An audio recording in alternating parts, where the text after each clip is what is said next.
kaganapan sa loob ng Supreme Court ukol dun sa botohan ng tungkol dun sa issue ng effective na ba yung TRO. So, masyado po akong nabahala na may mga irregularidad at meron hong mga aspeto hong mga nabanggit ko kanina, kagagawan po ng Chief Justice.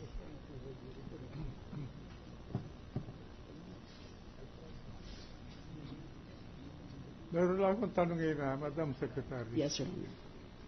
Kung yung mga kondisyones ng TRO na ipinababa ng Korte Suprema ay natupad sa inyong paniniwala, ay ang Department of Justice would have complied, di ba?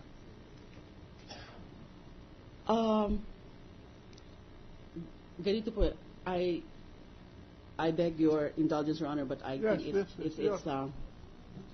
it's not as simple as that. I mean, the answer, I cannot just directly answer that. Okay, yung pangunahin ng dahilan kung bakit hindi ho namin sinunod yung TRO as of November 15, lalo na nung gabi na nagtangkang umalis yung dating Pangulo, ay dahil nga po wala pang official copy. And then, nakita ho natin, as announced, na may mga kondisyon.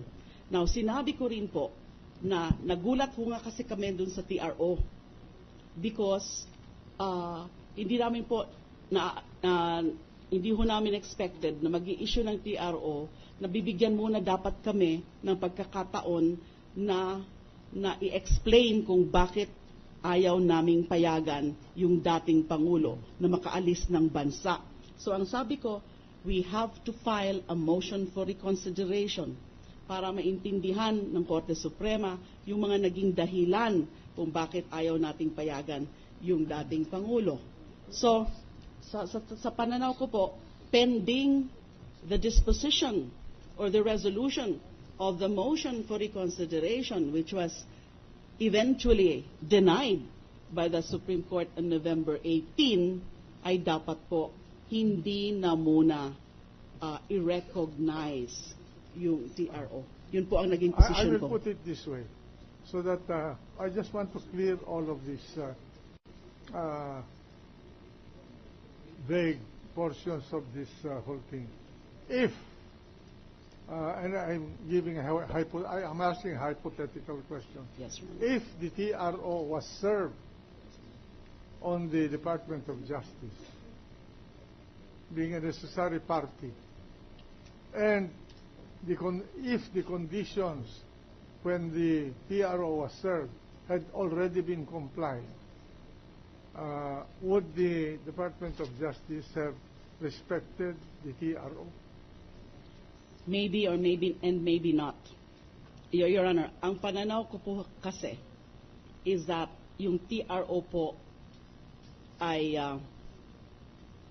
improper in the sense that a TRO, we know it, Your Honor, that it is supposed to preserve the status quo pending the disposition of the merits of the main petition.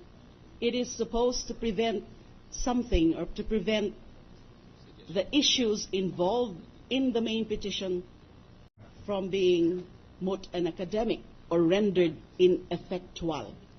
Now, what was the effect of the issuance of the TRO, conditional or not?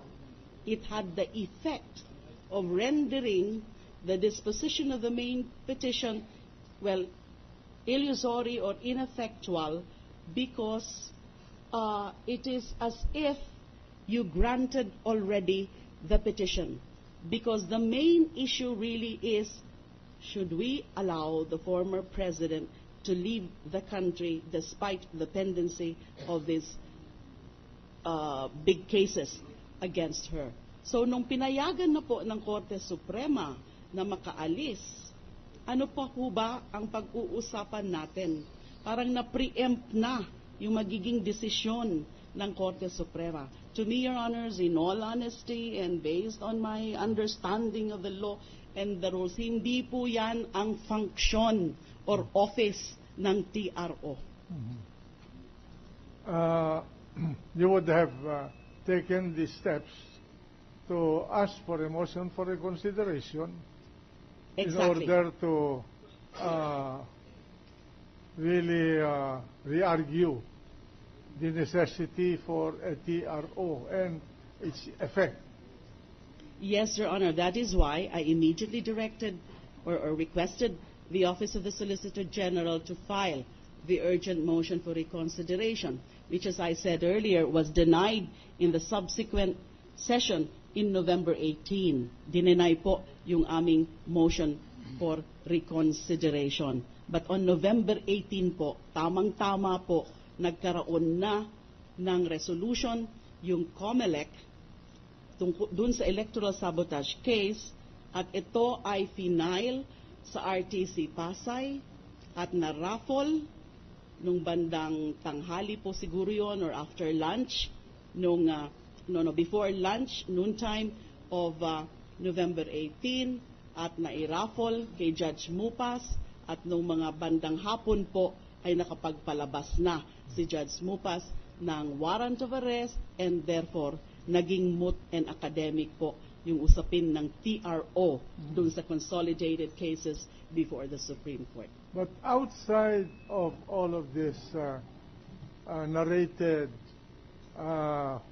information drawn from the dissenting opinion of Justice Sereno, did the Chief Justice alone or in combination with other members of the court acted alone in trying to enforce the TRO? I would not have the information, or I'm not at all privy. And aside from those circumstances that reflected in the dissenting opinion of Justice Sereno, Your Honor, ay hindi ko na po yun alam. I'm not in a position to, Thank you. to Thank answer you, that. Madam Secretary, for your candor. The gentleman from Cavite. Mr. President, with due respect, may I just... by the way, are you through, Your Honor? I'll just put... No, I'll just put on record. Let us let the prosecution to finish first. Yes, I'm sorry. I thought the everything is over. There's no problem, Mr. President. I just would like to put on record that I have no further questions from the Secretary of Justice. Maraming salamat po. Proceed.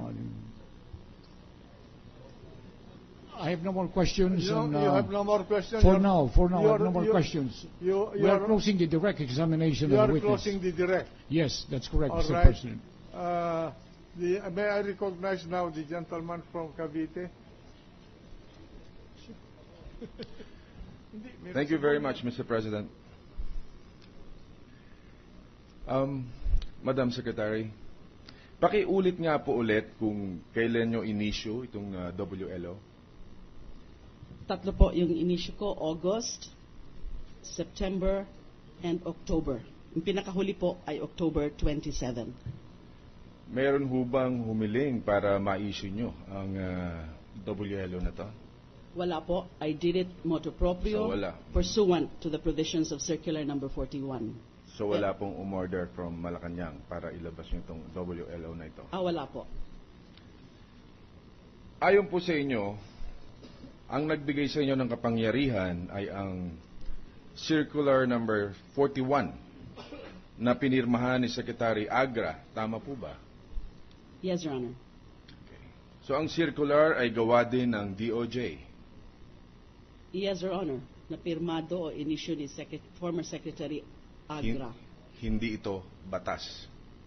Circular po, which has the Circular. force and So effect malinaw, of law. hindi po ito batas. Hindi po batas, but it's an administrative issuance which has the force and effect of law. Okay, just want to put it on record, Madam.